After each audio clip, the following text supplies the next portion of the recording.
इस वीडियो में हम देखेंगे लीनियर सीटिंग अरेंजमेंट के ऊपर पूछे गए एक प्रॉब्लम को, जो कि एसबीआई पीओ मेंस में पूछा गया था। मेमोरी बेस्ड पेपर से मैंने ये क्वेश्चन लिया है। जानेंगे कैसे इस क्वेश्चन को सॉल्व करना है, और इस तरह के कुछ क्वेश्चंस हमने पहले भी सॉल्व कर रखे हैं, और देखेंगे कितना टाइम लगता है इसमें, क्या कुछ डिफिकल्टीज आती हैं और क्या पॉइंट्स होते हैं जिनको आपको ध्यान में रखना चाहिए, जिसके बाद आपके लिए क्वेश्चन करना आसान हो जाता है। तो चलिए स्टार्ट करते हैं आज की वीडियो।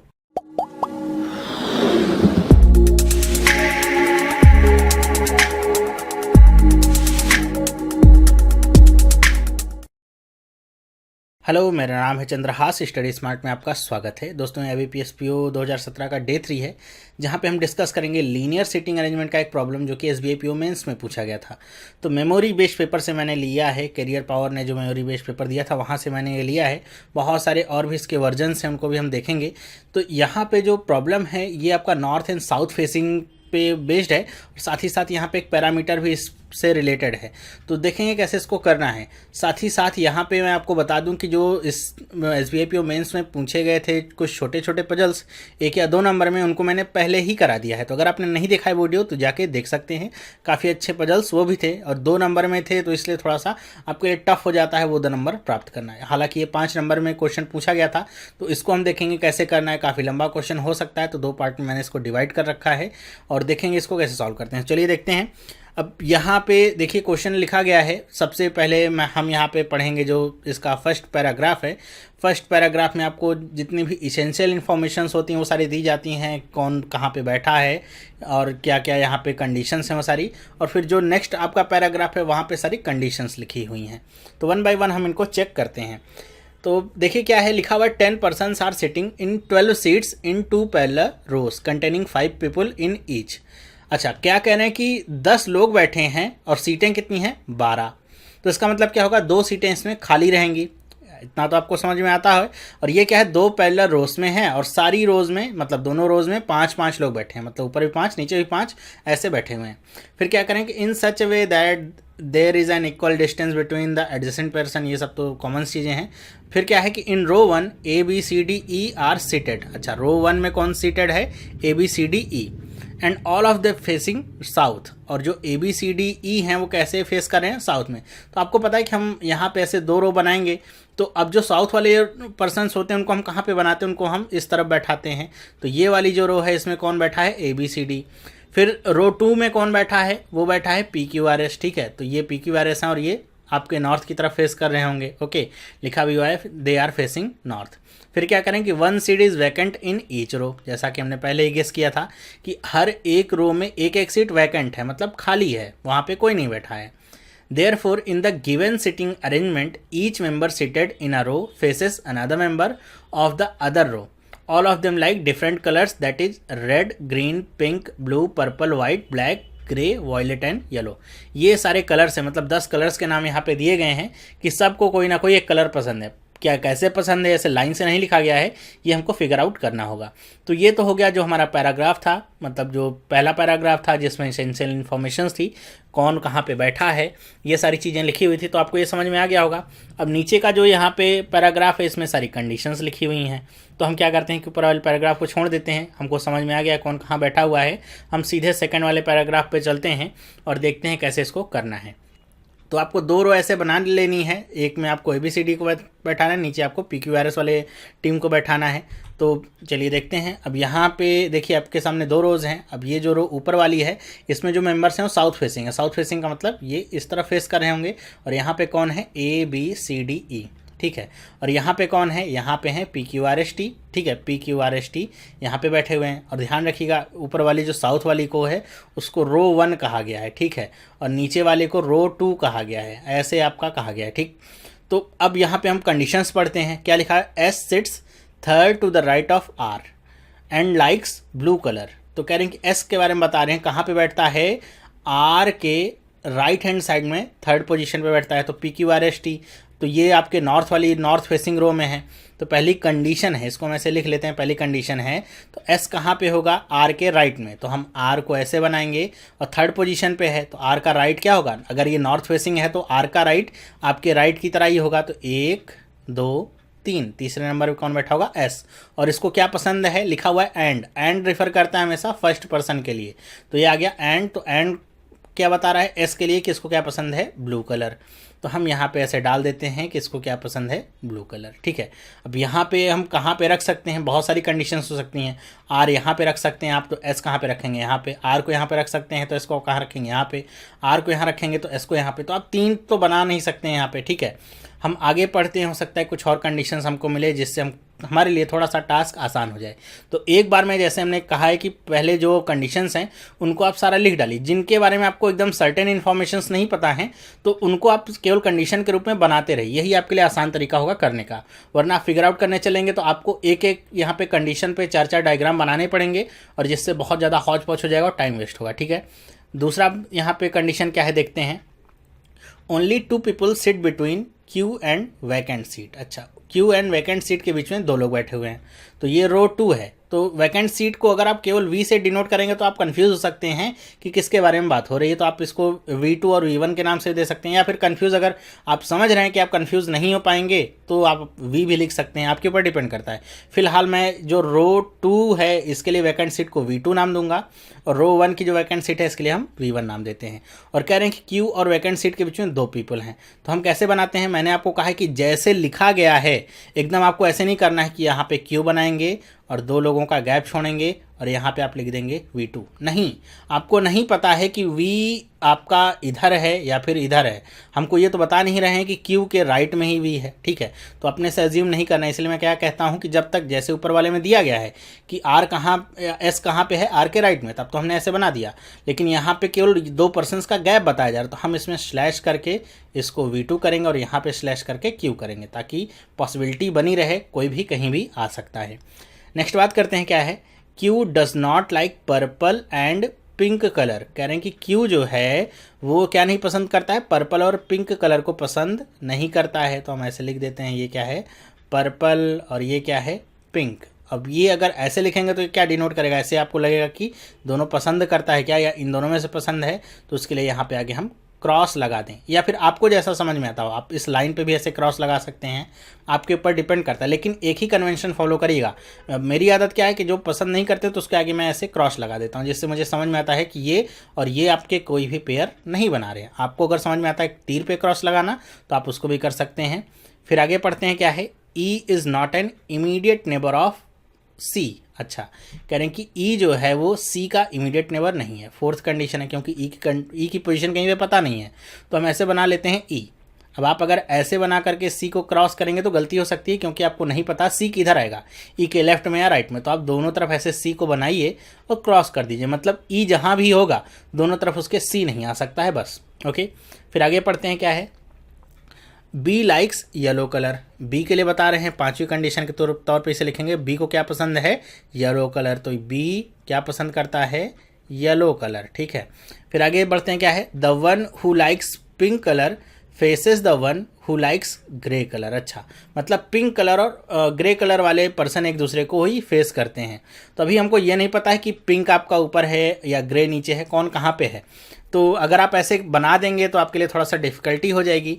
तो फेस करने के लिए आप डबल एरो का इस्तेमाल कर सकते हैं। ऐसे ऐसे लिख दीजिए पिंक और इसके लिए डबल एरो, मतलब ये एक दूसरे को फेस करते हैं। और यहाँ पे लिख दीजिए ग्रे। अब पता होता पिंक ऊपर है तो उसके नीचे वाले पे ग्रे आ जाता, ठीक है, लेकिन यहाँ पे पता नहीं है। आगे पढ़ते हैं,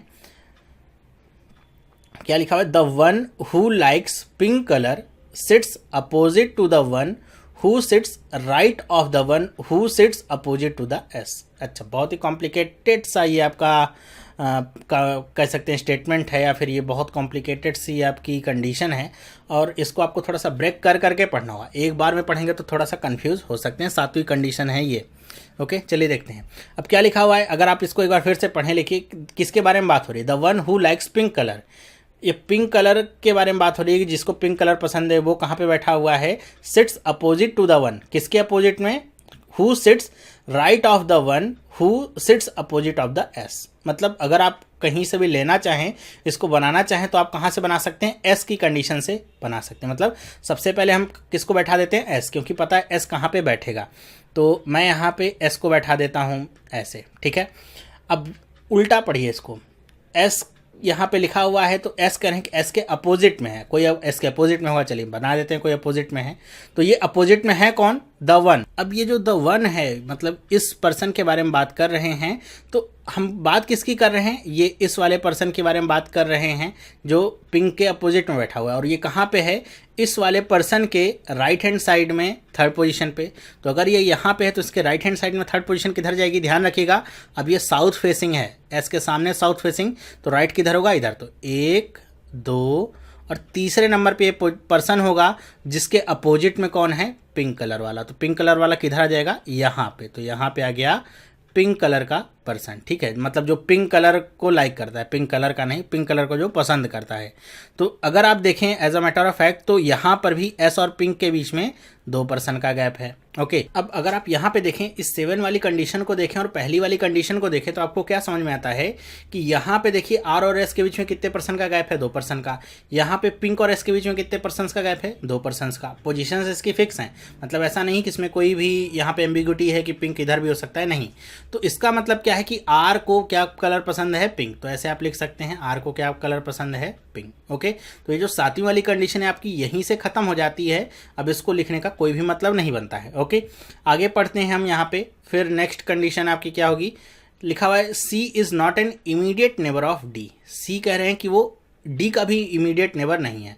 तो ये 8वीं कंडीशन के तौर पे हम डालते हैं डी लिखेंगे, फिर वही काम सी इधर लिख कर काट दीजिए, सी इधर लिख करके काट दीजिए। मतलब डी जहाँ पे होगा उसके आसपास कहीं भी सी नहीं होगा।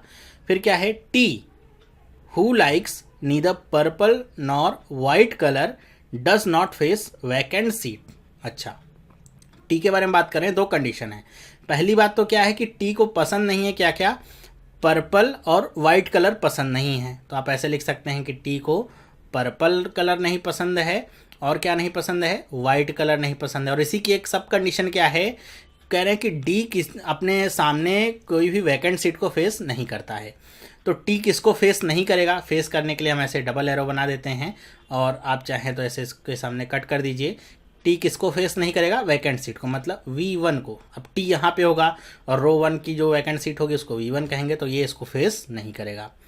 आगे पढ़ते हैं, neither S nor R sits and extreme ends. अच्छा, ये कंडीशन तो बहुत अच्छी है आपकी कि आर और एस आपके किसी भी एक्सट्रीम एंड पे नहीं बैठते हैं। मतलब ना तो एस ना तो आर यहाँ पे बैठेगा, ना तो एस ना तो आर यहाँ पे बैठेगा। अब इस कंडीशन को लेकर के देखिए, आपके सामने जो पहले बहुत सारी पॉसिबिलिटीज़ थी आर और एस को लेकर के, अब थोड़ी सी नैरो डाउन हो गई। अब देखिए क्या है कि आप अगर आर को यहाँ पे बैठाते हैं तो एस कहाँ पे बैठ सकता है, यहाँ पे। आर को अगर आप यहाँ पे बैठा दिए इस पोजीशन पे, तो एस कहाँ पे बैठेगा, एक्सट्रीम एंड पे, जो कि पॉसिबल ही नहीं है। पहले पॉसिबल था क्योंकि यहाँ पे आप आर को बैठा सकते थे, यहाँ पे, लेकिन जब पता चल गया ना तो आर एस यहाँ पे ना तो आर एस यहाँ पे, तो कंडीशंस आपकी जो पहले बहुत ज़्यादा ओपन थी अब बहुत ज़्यादा वो नैरो हो गई। तो आपको केवल एक ही पोजीशन मिल रही है आर और एस की, तो आप आसानी से लिख सकते हैं आर को यहाँ पे बैठा दीजिए तो एस कहाँ पे आ गया, यहाँ पे। इसको क्या कलर पसंद है, ब्लू कलर पसंद है। और इसको क्या कलर पसंद है, इसको कलर पसंद है कौन सा था, पिंक। हाँ, पिंक कलर इसको पसंद है, ठीक है। तो आप इसको लिख सकते हैं। तो ये आपकी पहली वाली कंडीशन खत्म हो गई। ओके, और कुछ खत्म हो सकता है क्या, हाँ, ये क्या है, छठी कंडीशन कहती है कि पिंक किसको फेस कर रहा है, ग्रे वाले पर्सन को। तो अगर यहाँ पे पिंक है तो यहाँ पे कौन सा पर्सन होगा जिसको ग्रे कलर पसंद होगा, कौन होगा नहीं पता। तो इसका मतलब छठी वाली कंडीशन भी आपकी खत्म हो गई। ओके, तो इस तरीके से देखिए, जब आप कोई भी एक कह सकते हैं कि पर्टिकुलर अगर किसी की पोजीशन पता चल जाती है तो उससे रिलेटेड जितने भी पॉइंट्स हैं आपके लिए बहुत ही आसान हो जाते हैं उसको फाइंड आउट करना, और रिलेट करके आप उन्हें आसानी से कैंसिल आउट कर सकते हैं। ओके, आगे बढ़ते हैं, क्या है, डी फेसेस आर। अच्छा, डी फेसेस आर यहाँ पे है तो डी यहाँ पे हो गया। अब डी यहाँ पे हो गया तो आपको क्या पता है, डी से रिलेटेड देखिए क्या कंडीशन है, 8वीं कंडीशन कहती है कि इसके अगल बगल सी नहीं हो सकता है। तो आप इसको काट दीजिए और यहाँ पे लिख दीजिए कि यहाँ पे सी नहीं बैठेगा और यहाँ पे सी नहीं बैठेगा। अब देखिए सी की पोजीशन क्या हो गई, केवल 3 पोजीशन तक सीमित हो गई है। आगे और हम देखेंगे कुछ और हो पाएगा तो उसको भी हम कंसिडर करेंगे। फिर आगे पढ़ते हैं, vacant seats are not opposite to each other. Okay, अब ये कंडीशन आप लिखने की जरूरत नहीं है, इसको आप इसको अपने दिमाग में भी रख सकते हैं कि वैकेंट सीटें एक दूसरे को आपस में फेस नहीं करती। अगर आपको नहीं याद रहता तो लिख सकते हैं। फिर आगे पढ़ते हैं, 2 person sit between C and B. 2 persons हैं जो सी और बी के बीच में बैठते हैं। तो आप अभी ये नहीं पता कि सी किधर है बी किधर है, तो हम क्या करते हैं कि सी ऐसे बना लेते हैं, /B करते हैं और 2 पर्सन का गैप, फिर से सी और स्लैश बी। ओके, फिर आगे क्या पढ़ते हैं, who sits third to the right of the one who likes black colour. Who sits मतलब बी के बारे में बात हो रही है, ठीक है। कहाँ पे बैठता है, third to the right of the one, उस व्यक्ति के थर्ड, राइट के थर्ड में बैठता है जिसको क्या पसंद है, ब्लैक कलर पसंद है। अब अगर समझ लीजिए इसकी इसी की सब कंडीशन है 10वें वाले की, कि अगर आपको ये पता है कि बी कहाँ पे बैठता है तो आप ये बता सकते हैं कि बी के लेफ्ट हैंड साइड में थर्ड पोजीशन पे जो बैठता है वो उसको क्या पसंद होगा, ब्लैक कलर पसंद होगा, ठीक है। ये आपका इस कंडीशन के हिसाब से इसको आप कह सकते हैं। और आप इसको लिखना चाहें तो आप मतलब डायग्राम में इसको बनाना चाहें तो बना सकते हैं, कैसे, जैसा आपको कहता जा रहा है वैसे आप इसको बनाते जाइए। कि मान लेते हैं कि किसी कोई पर्सन है, अब उसको क्या पसंद है, ब्लैक कलर पसंद है, तो ये ब्लैक कलर हो गया। अब ये एक ही रो की बात हो रही है, ठीक है। तो ब्लैक कलर पसंद है और ये नॉर्थ फेसिंग तो है नहीं, साउथ फेसिंग है, तो अब इसका राइट क्या होगा, इसका राइट इस तरफ होगा। तो 1 2 तीसरे नंबर पे कौन बैठा होगा, बी। तो ऐसे आप कह सकते हैं, ठीक है। तो बी की अगर पोजीशन आपको पता है तो उसके लेफ्ट में यहाँ पे कौन बैठा है, ब्लैक वाला, जिसको ब्लैक कलर पसंद है वो पर्सन बैठा हुआ है। आगे पढ़ते हैं। अब अगर आप देखें इसको कहीं फिट कर सकते हैं तो आप फिट कर सकते हैं, मतलब 10वीं वाली कंडीशन के हिसाब से अगर आप चलना चाहें तो, कि सी यहाँ पे नहीं बैठेगा, यहाँ पे तो डी है, यहाँ पे सी आ नहीं सकता है। तो इन केस आप ये समझ गए होंगे कि सी यहाँ पे आ सकता है। अब अगर सी यहाँ पे आता है, इस पोजीशन पे आता है, तो बी कहाँ पे आ सकता है, तो बी आपका इधर तो जाएगा नहीं, तो बी कहाँ पे होगा, तो 1 2 का गैप दे करके बी यहाँ पे आएगा, ठीक है। ये आपको समझ में आ रहा है। अब अगर बी यहाँ पे आता है तो आपको ये पता है कि इसके थर्ड में कौन बैठा हुआ है जिसको ब्लैक कलर पसंद है, तो मतलब वो सी से रिलेटेड हो जाएगा। फिर से अगर मैं सी को यहाँ पे बैठा दूँ इन केस, तो बी दूसरी तरफ तो जाएगा नहीं क्योंकि वहाँ पे 2 स्थान का गैप है ही नहीं। तो यहाँ पे तो डी पहले से बैठा हुआ है तो बी नहीं बैठ सकता, मतलब सी आपका यहाँ भी नहीं बैठ सकता है। फिर 2 ही पोजीशन है। फिर अगर मैं सी को यहाँ पे बैठा दूँ, 2 पर्सन का गैप, बी यहाँ पे आ जाएगा। फिर से वही कंडीशन क्या है कि सी को ही ब्लैक कलर जा रहा है। क्यों, क्योंकि यहाँ पे सी के लिए जब 2 यहाँ पे, अगर यहाँ पे ऐसा ब्लॉक नहीं हुआ था कि मान लेते कि यहाँ पे सी बैठ सकता था, तब तो आपके सामने मल्टीपल कंडीशंस थी। लेकिन जब पता है कि सी यहाँ पे बैठ ही नहीं सकता इन 3 पोजीशन पे, तो बी आप कहाँ ले जाएंगे, बी को हमेशा एक ही कंडीशन बचती है कि बी हमेशा सी के राइट में ही होगा। अब राइट में आप समझ रहे होंगे कि मैं, आप देख तो आपको लेफ्ट आ रहा होगा, लेकिन ये आपका क्या है, साउथ फेसिंग है, तो इस हिसाब से देखेंगे तो आपको ये समझ में आएगा कि बी हमेशा सी के कहाँ होगा, राइट में होगा। तो ऊपर वाली कंडीशन को भी आप काट सकते हैं, मतलब सी आपका कभी इधर नहीं हो सकता और बी आपका इधर नहीं हो सकता। और इस कंडीशन के हिसाब से आपको ये भी पता चल गया कि सी को क्या पसंद है, ब्लैक पसंद है। मतलब आपके ऊपर डिपेंड करता है। अब यहाँ से आप चाहें 2 डायग्राम बना लें या फिर आगे कंडीशंस के साथ कंटिन्यू करें, अगर देखें कुछ और मिलता है तो। फिर आगे पढ़ते हैं, the one who likes violet colour faces the one who likes blue colour. अब ये तो सीधी सीधी कंडीशन है, ब्लू कलर आपको पसंद है तो इसके सामने वाला क्या होगा, वायलेट कलर वाला होगा, तो आप इसको ऐसे लिख सकते हैं, वायलेट कलर। फिर आगे पढ़ते हैं, the person who likes red colour and grey colour are adjacent to each other. अच्छा, यहीं तक है, मतलब जिसको ग्रे कलर पसंद है और जिसको रेड कलर पसंद है वो एक दूसरे, मतलब एक दूसरे के पड़ोसी हैं, कह सकते हैं। एडजेसेंट मतलब एक दूसरे सटे हुए हैं। तो ग्रे वाला तो हमको पता है, रेड कहाँ पे हो सकता है, रेड यहाँ पे हो सकता है इस पोजीशन पे, और इस पोजीशन पे भी हो सकता है, हमको एग्जैक्ट नहीं पता है, तो आप इसको डायरेक्ट ऐसे लिख सकते हैं। फिर आगे पढ़ते हैं, क्या मतलब इसको कंडीशन के रूप में यहाँ पे हम लिख क्यों नहीं रहे हैं, क्योंकि यहाँ पे हमको पॉसिबिलिटीज़ मिल रही हैं। आप चाहें तो इसको कंडीशन के तौर पे लिख सकते हैं कि ऐसे 11वीं कंडीशन बना के रेड यहाँ पे है तो आपका ग्रे, और यहाँ पर भी आप इसको ऐसे बना सकते हैं कि यहाँ भी आपका रेड आ सकता है, या फिर आप डायरेक्ट यहाँ पर भी लिख सकते हैं। फिर आगे पढ़ते हैं, क्या है, कहाँ तक था, हाँ, vacant seat of row 1 is not an immediate neighbour of D. अच्छा, अब ये भी पता चल गया कि जो वैकेंट सीट है वो डी का नेबर नहीं, मतलब वैकेंट सीट आपकी V1 यहाँ पे नहीं आ सकती और V1 यहाँ पर भी नहीं आ सकती। तब उसके आने के चांसेस कहाँ पे, हम देखिए वैकेंट सीट आपकी अब वायलेट वाले पर भी नहीं आ सकती क्योंकि यहाँ पे वायलेट कलर पसंद करने वाला कोई व्यक्ति है। इसका मतलब क्या है, वैकेंट सीट या तो यहाँ पे आएगी या तो यहाँ पे आएगी, एक ही यहाँ पे पॉसिबिलिटी यहाँ पे बनती है। तो अब हम इसको देखेंगे कैसे करेंगे, आगे पढ़ते हैं। अब ये हमको पता चल गया है कि वैकेंट सीट यहाँ और यहाँ पर पे तो नहीं आ सकती और यहाँ पे वैकेंट सीट आने का कोई चांस नहीं है। फिर आगे पढ़ते हैं, क्या है, Q sit and 1 extreme ends. अच्छा, अब क्यू के बारे में बता रहे हैं कि क्यू कहाँ पे सेट करता है, किसी ना किसी एक्सट्रीम एंड पे। अब क्यू की पोजीशन बताने का मतलब क्या है कि अगर आपको क्यू की पोजीशन पता चल गई, मान लेते हैं यहाँ पे है क्यू या फिर यहाँ पे, तो आपको V2 की पोजीशन पता चल जाएगी। अगर आपको V2 की पोजीशन पता चलती है तो आप V1 की पोजीशन उसके हिसाब से एडजस्ट कर सकते हैं। क्यों? क्योंकि V1 और V2 एक दूसरे को फेस नहीं कर रहे हैं। तो यहाँ पे आपके सामने दो पॉसिबिलिटीज़ बन सकती हैं। Q अगर यहाँ पे बैठेगा तो V2 कहाँ पे बैठेगा? 2 स्थान का गैप दे करके V2 यहाँ पे बैठेगा।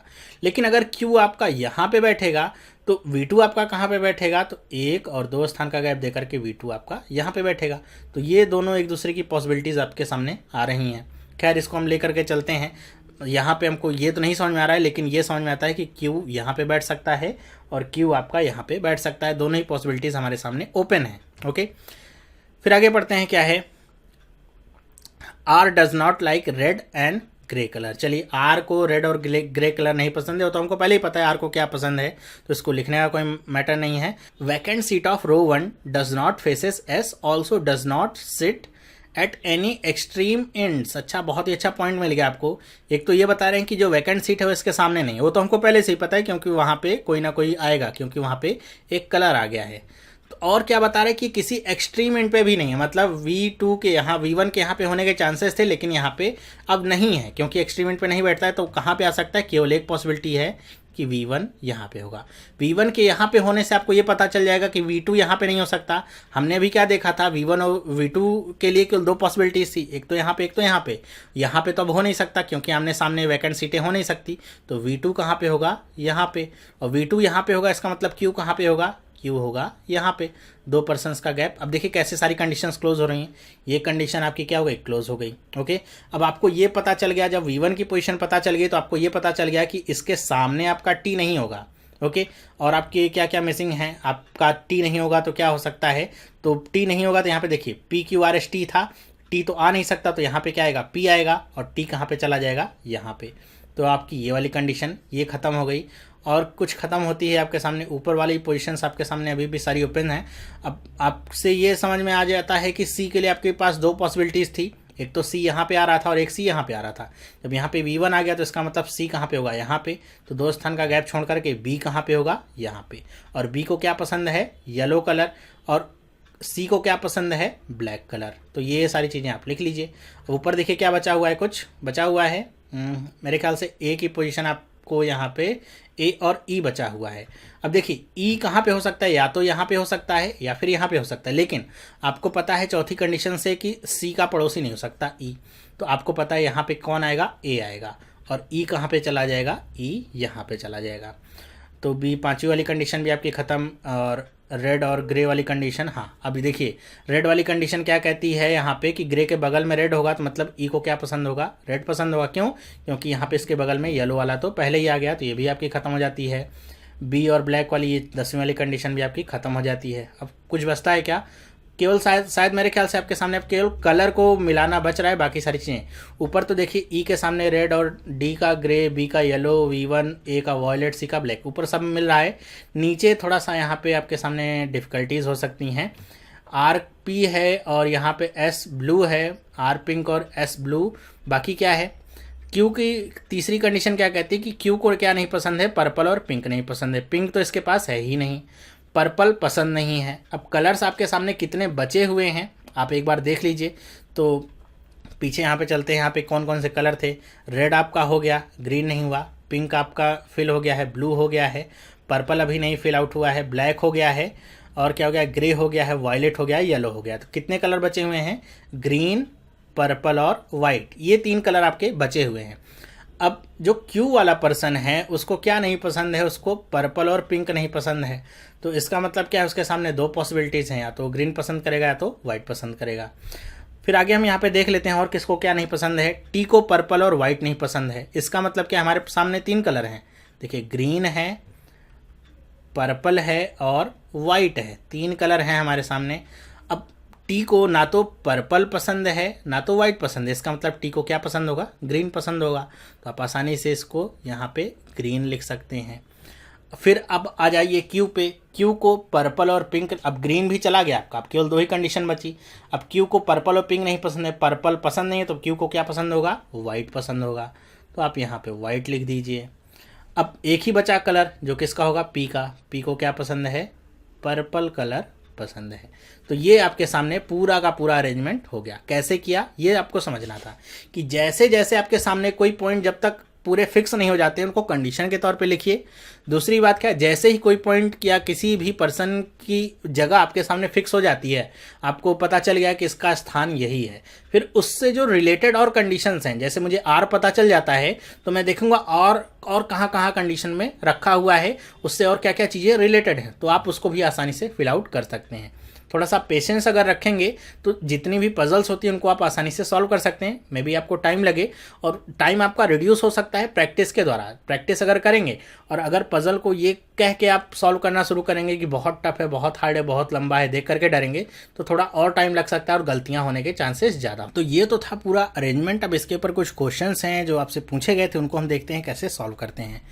तो पहला क्वेश्चन क्या है, देखिए, who sits second to the right of the one who faces the vacant seat of row 2। अब क्वेश्चन को अगर आप नहीं समझ पाए तो आपके लिए डिफिकल्टी होगी। अब रो 2 के बारे में बात करें इसलिए मैंने उसको V1 और V2 नाम दिया था, ताकि यहाँ पे हमको कोई भी डिफिकल्टी ना फेस करनी पड़े। तो क्या कह रहे हैं कि V2 जिसको फेस कर रहा है, मतलब V2 किसको फेस कर रहा है, B को, कह रहे हैं कि उसके राइट में सेकंड नंबर पे कौन है। तो अगर ये V है तो यहाँ पे राइट क्या होगा इसका, ये आपका साउथ फेसिंग है तो ये क्या आ जाएगा, E आ जाएगा। तो कौन सा ऑप्शन सही होगा इसमें, D वाला ऑप्शन सही होगा। टिक करिए और आगे बढ़िए। नेक्स्ट क्वेश्चन देखते हैं क्या है, विच of the following colours does T like. T को कौन सा कलर पसंद है, तो T को क्या पसंद है, ग्रीन। तो ग्रीन वाला ऑप्शन B वाला है। टिक करिए और आगे बढ़िए। E is related to vacant seat of row 1 in the same way as T is related to P। कह रहे हैं कि E रो 1 की वैकेंट सीट से उसी तरीके से रिलेटेड है जैसे T और P रिलेटेड है। तो E आपका यहाँ पे है, वैकेंट सीट रो 1 की कहाँ पे है, यहाँ पे है। तो कैसे रिलेटेड हो सकते हैं, बहुत सारे तरीके हो सकते हैं। इनके बीच में 2 पर्सन्स का गैप है, या फिर V1 के राइट हैंड साइड में तीसरे पे ये E है। अब यहाँ पे अगर देखिए तो T है और यहाँ पे क्या है, P है। तो यहाँ भी देखिए 2 पर्सन्स का गैप है। तो इसी तरीके से आपसे पूछ रहे हैं, following the same pattern vacant seat of row 2 is related to which of the following. अच्छा, V2 किस तरीके से रिलेटेड होगी, इसी पैटर्न पे अगर देखा जाए तो किससे रिलेटेड होगी। तो V2 अगर यहाँ पे है तो आप देखिए 2 पर्सन्स का गैप कहाँ, इधर जाएंगे तो खत्म, तो एक ही तरफ आप बढ़ सकते हैं। यहाँ पे आप देखिए 2 पर्सन्स का गैप, तो कौन होगा, Q। तो पहला वाला जो ऑप्शन है Q, इस पर टिक करिए और आगे बढ़िए। क्वेश्चन पढ़ने में जहाँ भी आप थोड़ी सी गड़बड़ी किए नहीं कि आपने जो इतनी सारी मेहनत की है सारी पानी में मिल जाएगी। Who sits diagonally opposite to the one who likes white colour.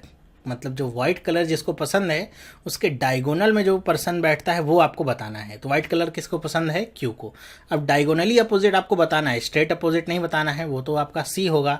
तो अगर आपको नहीं पता डायगोनली अपोजिट, जैसे अगर ये Q है तो ये किसके डायगोनली अपोजिट होगा, तो जैसे इधर से ये एक्सट्रीम एंड पे है तो इसके डायगोनल में तो E आएगा। तो ये आपका क्या होगा, डायगोनली अपोजिट। तो ये इस तरीके से रिलेटेड होंगे, ऐसे, ये आपका इस तरीके से, तो ऐसे आप कह सकते हैं। तो E आपका यहाँ पे ऑप्शन सही होगा। तो डी वाला ऑप्शन इसमें करेक्ट होगा। टिक करिए और आगे बढ़िए। ओके, मेरे ख्याल से आपको समझ में आया होगा। नेक्स्ट क्वेश्चन क्या है, विच of the following is true regarding P। P को लेकर के कौन से यहाँ पे कथन जो है सत्य हैं। तो एक एक को आपको पढ़ना होगा, एक मिल गया तो उसी को टिक करके आगे बढ़ जाइए। P sits second to the right of T। P कहाँ पे बैठता है, T के राइट में सेकेंड पोजीशन पे नहीं, ये T से थर्ड पोजीशन पे है। देखिए T है 1 2 3, तीसरे पोजीशन पे है, तो ये तो गलत है। P is not an immediate neighbour of S, और ये भी गलत है, P के बगल में ही S है, गलत। P sits third to the left of R। अब देखिए R यहाँ पे है, इससे तो ये सेकंड पोजीशन में बैठा हुआ है और फिलहाल ये राइट में है, थर्ड में तो है भी नहीं R के, तो इसको भी आप काट दीजिए। फिर क्या है, P seats eight one of the extreme ends of the line, ये भी आपका गलत है, काट दीजिए।